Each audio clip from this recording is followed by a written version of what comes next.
In this slide, we analyze lines 820 to 825 from Paradise Lost by John Milton, where Eve's soliloquy reaches a critical turning point, from doubt to justification. This passage is extremely important because it shows how sin moves from a single act into a system of thought or ideology.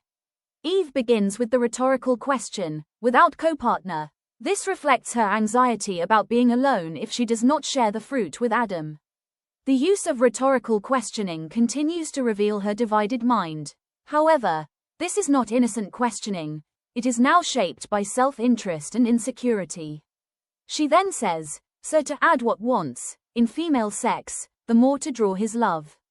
This line is highly significant and controversial. Eve suggests that gaining knowledge may compensate for what she perceives as a lack in the female condition.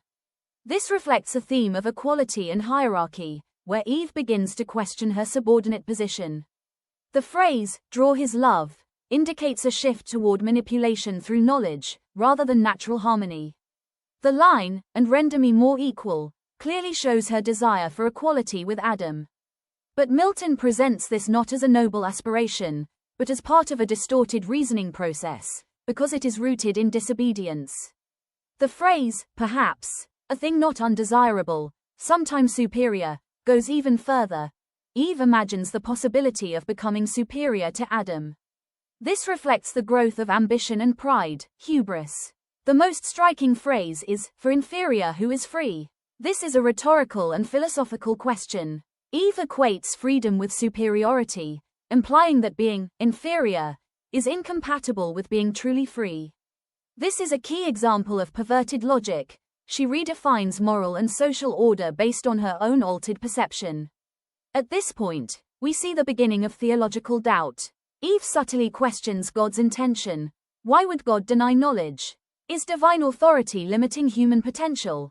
This marks the first step toward rebellion, where obedience is no longer accepted but intellectually challenged.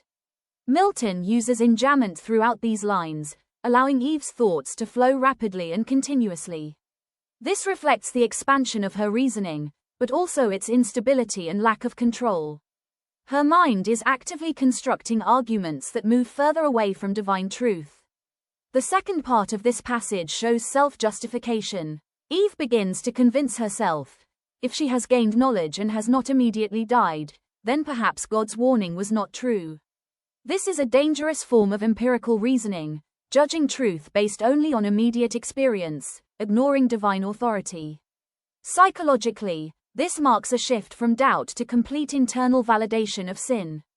Eve reassures herself that her action was correct. This is the moment where conscience is overridden by rationalization. Lines 820 to 825 combine rhetorical questions, irony, enjambment, and philosophical reasoning to depict Eve's transition from doubt to justification. Milton presents the rise of ambition, the questioning of divine authority, and the distortion of moral logic. The key exam point is, this passage marks the shift from action to ideology. Eve not only sins but begins to justify and defend it through theological doubt and perverted logic, completing a major stage in her psychological and moral fall. In this slide, we analyze lines 826 to 830 from Paradise Lost by John Milton, where Eve's soliloquy takes a dramatic turn from confidence to fear, anxiety, and emotional disturbance. This section is extremely important because it shows the psychological consequences of sin beginning to unfold. Eve starts with, "This may be well, but what if God have seen, and death ensue?" This introduces a strong rhetorical question, but now it is driven by fear rather than curiosity. Earlier, her tone was confident and self-justifying. Now, it shifts to uncertainty and anxiety. The phrase, "what if," is crucial. It signals the beginning of doubt mixed with fear of punishment. The word, death, becomes central here. Earlier, Eve ignored the idea of death, but now it returns as a real possibility. This reflects delayed moral awareness. The consequences of sin begin to enter her consciousness. Milton uses this shift to show how sin first deceives and then terrifies. She then says, "Then I shall be no more," which is a direct expression of existential fear. fear of annihilation. This is followed by a deeply emotional and troubling thought, and Adam wedded to another Eve, shall live with her enjoying, I extinct. Here, Milton introduces the idea of jealousy and possessiveness for the first time. This is a very important psychological moment. Eve imagines Adam replacing her, which leads to feelings of insecurity and emotional attachment turning into possessiveness. The phrase, enjoying, I extinct, creates a sharp contrast, antithesis, between Adam's continued life and her own destruction. This intensifies the emotional impact. The line, a death to think, is a powerful example of hyperbole. The very thought of Adam being with another Eve is described as a kind of death in itself. This shows how emotional suffering begins to accompany moral failure. Milton again uses enjambment, allowing Eve's fearful thoughts to flow rapidly. This reflects a mind that is no longer in control, moving quickly from one anxious idea to another. The phrase, confirmed then I resolve, is extremely significant. Despite fear, Eve moves toward a decision. This shows a conflicted will. Even when she senses danger, she continues in the direction of sin. This reflects the tragic nature of human choice in Milton's vision. From a thematic perspective, this passage marks the beginning of emotional corruption. Sin is no longer just an act of disobedience.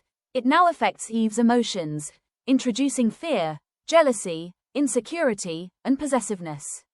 This is a key Miltonic idea. Sin corrupts not only action but also the inner emotional life. Lines 826 to 830 combine rhetorical questions, antithesis, hyperbole, and enjambment to depict a shift from confidence to fear. Milton shows the psychological consequences of sin, anxiety, fear of death, and the emergence of jealousy. The key exam point is, this passage marks the beginning of emotional corruption. Eve moves from false confidence to fear and possessiveness, revealing that sin disturbs both the mind and the heart. In this final slide, we analyze lines 830 to 833 from Paradise Lost by John Milton, where Eve reaches her final decision, to share the fruit with Adam. This is the climax of her soliloquy and a crucial turning point in the epic. Eve declares, Adam shall share with me in bliss or woe. This line is structured with antithesis, bliss or woe, which captures the uncertainty of the outcome. She is no longer sure whether the fruit brings happiness or suffering, yet she resolves that Adam must share her fate.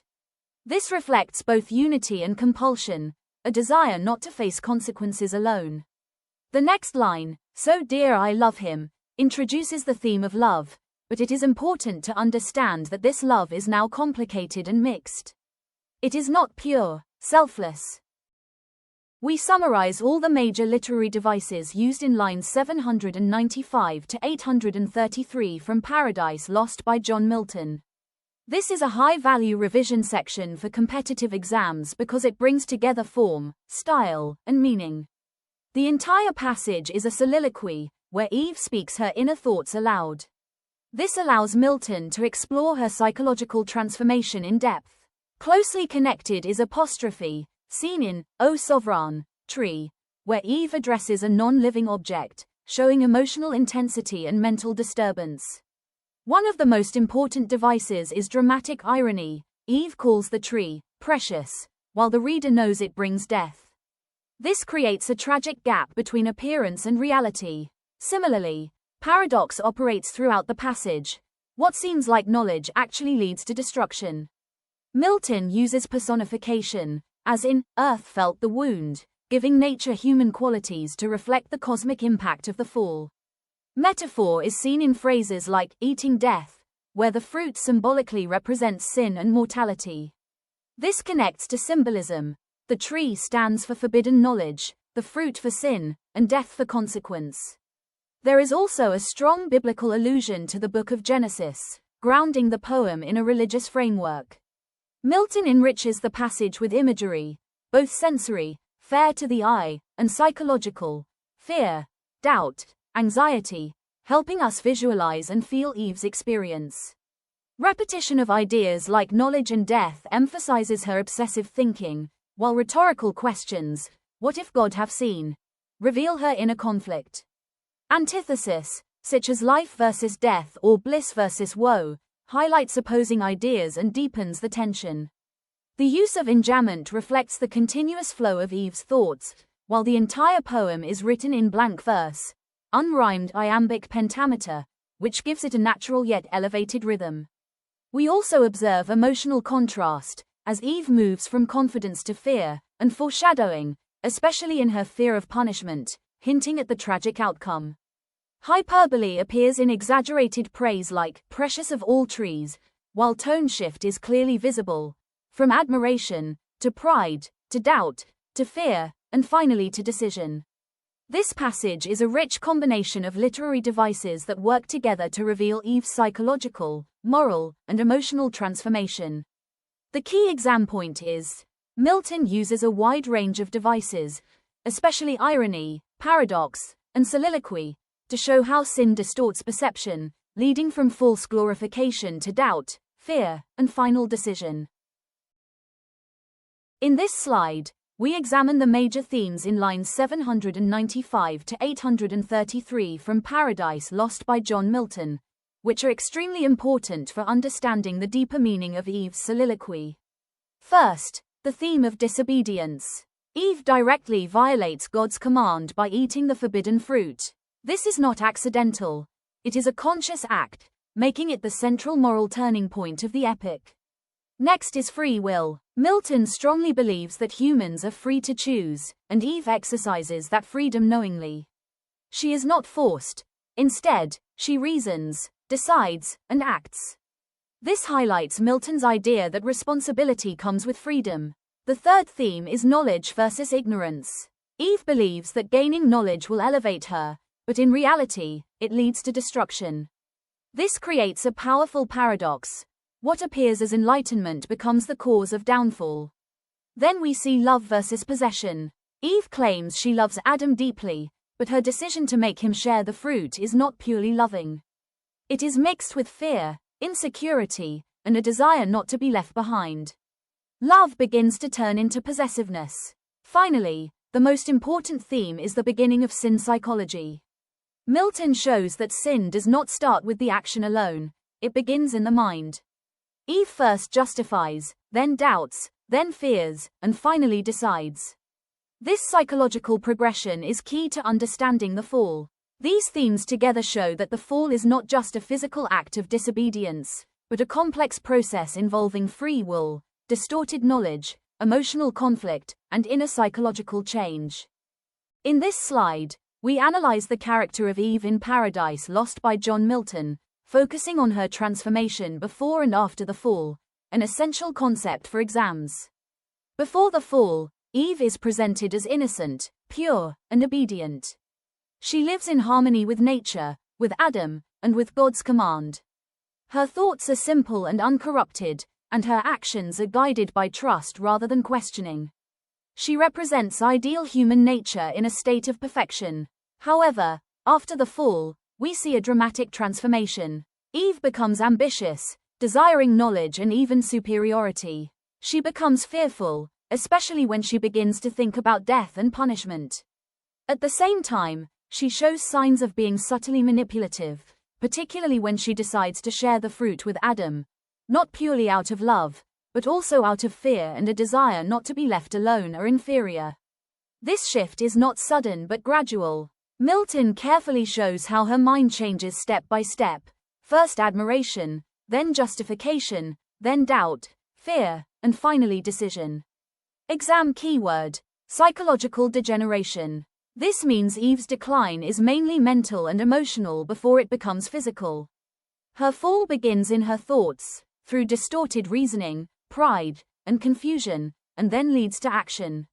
Eve's character is complex and dynamic. She moves from innocence to corruption, not instantly, but through a detailed psychological process. This makes her one of the most human and deeply analyzed characters in English literature. In this slide, we focus on some rare and high-value insights from lines 795 to 833 of Paradise Lost by John Milton, which are extremely useful for competitive exams. First, Eve's speech can be understood as the first philosophical reasoning of sin in human history. She does not act blindly, she thinks, questions, argues, and justifies. This makes her soliloquy not just emotional, but deeply intellectual, almost like a philosophical debate within her own mind. As a result, Eve becomes an independent thinker. She no longer depends entirely on divine command or Adam's guidance. However, this independence is misguided, because her reasoning is not aligned with truth. Instead of leading to wisdom, it leads to confusion and error.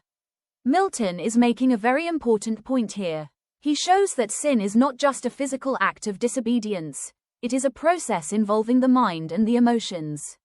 Eve first thinks wrongly, then feels wrongly, and finally acts wrongly. The key idea is, sin is equal to intellectual plus emotional error. Intellectually, Eve misuses reason. She justifies disobedience and questions divine authority. Emotionally, she experiences pride, fear, jealousy, and insecurity. Together, these create a complete moral breakdown. These rare points highlight Milton's deeper vision. Sin begins as a distortion of thought and feeling, not just an action. Eve's soliloquy is therefore not only a narrative moment, but a philosophical exploration of how human beings fall. In this final slide, we present a clear comparison of Eve's state before and after eating the fruit in Paradise Lost by John Milton. This contrast helps us understand the complete transformation caused by the fall. Before eating the fruit, Eve lives in a state of innocence and harmony. She is obedient to God, peaceful in mind, and united with Adam in perfect balance. There is no conflict within her or in her relationships. After eating, everything changes.